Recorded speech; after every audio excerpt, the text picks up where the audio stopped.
તો મયુરભાઈ, આમાં જો આ ગુજરાતની સ્થાનિક સ્વરાજ્યની જે ચૂંટણીની વાત કરીએ તો આપણે જોયું 2016માં જે પરિસ્થિતિ આનંદીબેન પટેલ હતા અને આ જ સ્થાનિક સ્વરાજ્યની ચૂંટણીઓ ત્યારે આવી હતી, ત્યારે મ્યુનિસિપલ કોર્પોરેશન 6 હતી, અત્યારે 15 છે.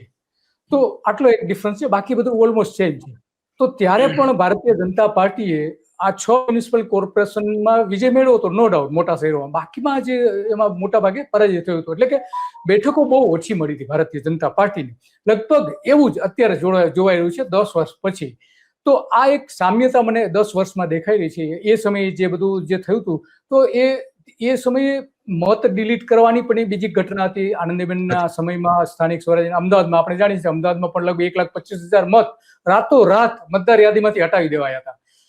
તો એ જ ઘટના અત્યારે જોઈ છે કે લગભગ 72 લાખ જેવા તો સત્તાવાર રીતે બતાવવામાં આવે છે, અને બીજા જે ઉમેરી દેવાય એમાં એમ કરીને આપણે જે ગોટાળાઓ આપણે જોઈએ તો ગોટાળાઓમાં પણ આ જ રીતે જોઈ શકીએ. બીજી મહત્વની બાબત તો એ છે કે એ સમયે લોકોનો વિરોધ હતો સભાઓમાં ન જવા માટે, કારણ કે 7 જેટલા આંદોલનો ચાલતા હતા. અત્યારે પરિસ્થિતિ એવી છે, આ નરેન્દ્ર મોદીની આપણે સભા જોઈ રહ્યા છીએ કે જે ચૂંટણી જાહેર થઈ એના 2 દિવસ પહેલા જ હતી. એટલે કે નરેન્દ્ર મોદીને ખબર હતી કે ચૂંટણી જાહેર થવાની છે.